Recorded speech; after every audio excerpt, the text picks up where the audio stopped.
तो चलिए पढ़ लेते हैं कि प्रिज्म द्वारा श्वेत प्रकाश का वर्ण विक्षेपण कैसे होता है, ठीक ना। यानी इसको पढ़ने से पहले सबसे पहले हमको पता होना चाहिए कि वर्ण विक्षेपण होता क्या है, ठीक ना। यानी जब सूर्य के प्रकाश को किसी प्रिज्म से गुजारा जाता है तो सूर्य का प्रकाश अपने अवयवी रंगों में विभक्त हो जाता है। इस घटना को प्रकाश का वर्ण विक्षेपण कहते हैं। यानी प्रकाश जिन जिन रंगों से मिलकर बना होता है उसको प्रिज्म से जब गुजारते हैं ना तो उस सभी रंग अलग हो जाते हैं, अलग अलग दिखाई देने लगते हैं। इसी घटना को हम लोग बोलते हैं प्रकाश का वर्ण विक्षेपण, ठीक ना। तो प्रकाश के वर्ण विक्षेपण के बारे में सबसे पहले बताने वाले एक वैज्ञानिक थे जिनका नाम था सर आइजैक न्यूटन, ठीक ना। उन्होंने एक कांच का प्रिज्म लिया, उस प्रिज्म में से, ठीक ना, एक यानी सूर्य के प्रकाश को जब गुजारा तो उन्होंने देखा कि सूर्य का प्रकाश 7 रंगों में विभक्त हो जा रहा है, ठीक ना।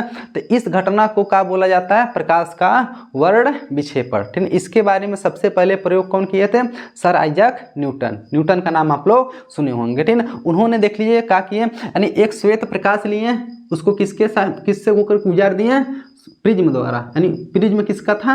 कांच का। कांच का बना हुआ एक प्रिज्म था, ठीक ना। वहां से देखिए एक श्वेत प्रकाश को गुजारे तो देख रहे हैं प्रिज्म उन श्वेत प्रकाश को 7 रंगों में विभक्त कर दिया। देखिए प्रिज्म क्या कर दिया है? 7 रंगों में विभक्त कर दिया। किसको? श्वेत प्रकाश को। हम जानते हैं प्रिज्म, हम लोग पढ़ चुके हैं, प्रिज्म का खासियत ही होता है जब प्रिज्म से कोई प्रकाश की किरण गुजरती है तो प्रिज्म का ही अपवर्तक पृष्ठ होगा। इसको कौन सी बोलेंगे हम लोग? अपवर्तक पृष्ठ। जो ही अपवर्तक पृष्ठ से प्रकाश का अपवर्तन होगा तो अपवर्तन के बाद थोड़ा सा आधार की ओर झुक जाता है। प्रकाश कहाँ? आधार की ओर झुक जाता है। फिर जब बाहर निकलेगा तो और झुक जाएगा। इस तरह से देखिए प्रकाश का क्या हो रहा है? अपवर्तन। जब प्रकाश का अपवर्तन हो रहा है इसके साथ साथ ही प्रकाश देखिए क्या रंगों में विभक्त हो जा रहा है?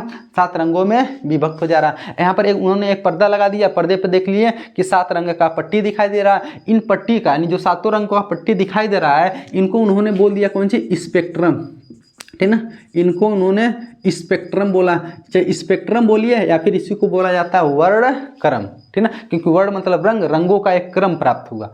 इसी को उन्होंने वर्णक्रम बोला या फिर स्पेक्ट्रम बोला, ठीक ना। अब देख लीजिए यानी ये 7 रंग कैसे विभक्त हुए हैं? लाल क्यों ऊपर ही है, बैगनी क्यों नीचे ही है, ठीक है। यानी उन्होंने जब ये रंगों का समूह पाया उसमें यह देखा कि लाल रंग सबसे ऊपर है। यानी श्वेत प्रकाश जब 7 रंगों से मिलकर बना हुआ है तो जब इसका वर्ण विक्षेपण करवाएंगे यानी इनके अवयवी रंगों में तोड़ेंगे तो लाल रंग देखने में सबसे ऊपर मिल रहा है, बैगनी रंग सबसे नीचे मिल रहा है। उसके बीच में ही सब रंग मिल गए, ठीक है। जैसे लाल ऊपर हो गया, फिर नारंगी, फिर पीला, फिर हरा, फिर नीला, फिर जामुन, फिर बैगनी। इसको याद करने का एक तरीका है, ठीक है, कौन सी? विबग्योर, ठीक ना। कितने लोग इसको विबग्योर बोलते हैं या फिर विबग्योर, VIBGYOR।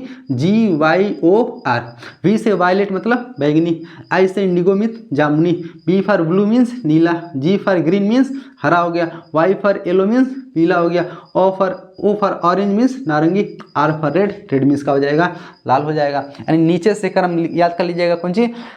विबग्योर, विबग्योर, ठीक ना, VIBGYOR। या फिर हिंदी में याद करना चाहते हैं सबका एक एक अक्षर उठा लीजिए। हाई कौन सी है? बै, ठीक। इसका एक अक्षर ज, इसका नी, इसका ह, इसका पी उठा लीजिए, ठीक ना। इसका ना उठा लीजिए, इसका ला उठा लीजिए। तो देखिए हिंदी वालों के लिए याद करने का एक ट्रिक बन गया कौन सी? बैजनी पिनाला, ठीक ना। थोड़ा सा अजीब होगा, बैजनी पिनाला याद कर सकते हैं। इन रंगों के समूह को आप लोग बैजनी पिनाला करके भी याद कर सकते हैं या फिर कौन सी? विबग्योर, ठीक है। इंग्लिश मीडियम वाले विबग्योर, हिंदी वाले कौन सी? बैजनी पिनाला, ठीक है। वैसे कौन सी? बैगनी, जैसे जामुनी, न से नी से नीला, हरा, पीला, ठीक है, नारंगी और लाल हो गया। अब देख लीजिए इस प्रकाश का वर्ण विक्षेपण होता क्यों है। अब हम लोग पढ़ लेते हैं कि प्रकाश का वर्ण विक्षेपण आखिर में होता क्यों है, प्रकाश अपने रंगों में टूट क्यों जाता है, ठीक है। इसका भी एक रीजन है। ऐसा नहीं ना सब फालतू उन्होंने नहीं बता दिया होगा कि हाँ ये 7 रंगों में टूट गया, इससे अपने से टूट जाता है, नहीं। हर एक चीज़ का एक रीजन होता है, साइंस है। तो बताइए इन रीजन के बारे में हम लोग पढ़ लेते हैं, क्यों इस 7 रंगों में कैसे टूटा, क्यों लाल ऊपर गया, क्यों बैगनी नीचे आया। हम जानते हैं कांच का बना हुआ प्रिज्म।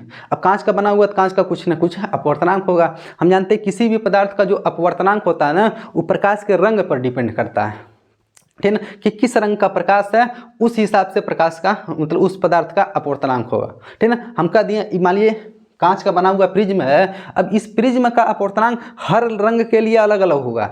लाल रंग के लिए कुछ अलग होगा, बैगनी रंग के लिए अलग होगा, नारंगी के लिए अलग होगा, पीला के लिए अलग होगा, हरा के लिए अलग होगा, ठीक है। हर रंग के प्रकाश के लिए इसका अपवर्तनांक अलग होगा। अब बताइए, मान लीजिए जिस रंग के पदार्थ के लिए, मतलब जिस रंग के लिए इस पदार्थ का अपवर्तनांक जितना ज़्यादा होगा वो उतना ज़्यादा विचलित होगा, मतलब उसका विचलन उतना ज़्यादा होगा। मतलब ध्यान से सुनिएगा हम क्या बता रहे हैं। जिस रंग के लिए इस पदार्थ का अपवर्तनांक जितना अधिक होगा वो रंग का प्रकाश उतना ज़्यादा विचलित होगा। जैसे हम कह दिए यहाँ पर, बताइए इस कांच का अपवर्तनांक जो होता है ना, लाल रंग के लिए सबसे कम होता है। कांच का अपवर्तनांक लाल रंग के लिए सबसे कम, इसका मतलब लाल रंग का सबसे कम विचलन। इस कांच का अपवर्तनांक बैगनी रंग के लिए सबसे अधिक होता है, इसका मतलब बैगनी रंग का प्रकाश सबसे ज़्यादा विचलित होगा। देखिए वही हुआ है का इस फिगर में, देखिए लाल रंग सबसे कम विचलित हुआ, बैगनी वाला है विचलित होकर के आ गया। प्रकाश को सीधा जाना चाहिए, सबसे कम कौन मुड़ा, लाल, और सबसे ज़्यादा कौन मुड़ गया, बैगनी। क्यों? क्योंकि इस कांच का जो अपवर्तनांक है वो बैगनी वाले के लिए क्या है, ज़्यादा है, लाल वाले के लिए क्या है, कम है। अब बाकी जो बीच में है उसी हिसाब से सबसे ज़्यादा किसके लिए, सबसे कम अपवर्तनांक किसके लिए है, लाल के लिए, उससे ज़्यादा नारंगी, फिर पीला, फिर हरा, फिर नीला, फिर जामुनी, सबसे ज़्यादा किसके लिए, बैगनी के लिए। इसलिए बैगनी वाला ज़्यादा मुड़ गया, लाल वाला कम मुड़ गया। इस तरह से देख लीजिए, उन्होंने पर्दे पे 7 रंगों का एक पट्टी देखा, इन पट्टी को उन्होंने क्या बोल दिया, वर्णक्रम बोल दीजिए, या फिर कौन सी बोल दीजिए, स्पेक्ट्रम बोल दीजिए, ठीक ना। तो इस तरह से श्वेत प्रकाश का क्या हो गया, वर्ण विक्षेपण हो गया, ठीक ना। इसी घटना का नहीं, जब श्वेत प्रकाश अपने 7 अवयवी रंगों में टूट जाता है तो इसी घटना को हम लोग क्या बोलते हैं, प्रकाश का वर्ण विक्षेपण, ठीक ना। तो आशा करते हैं आप लोग को वर्ण विक्षेपण के बारे में अच्छे से समझ में आया होगा।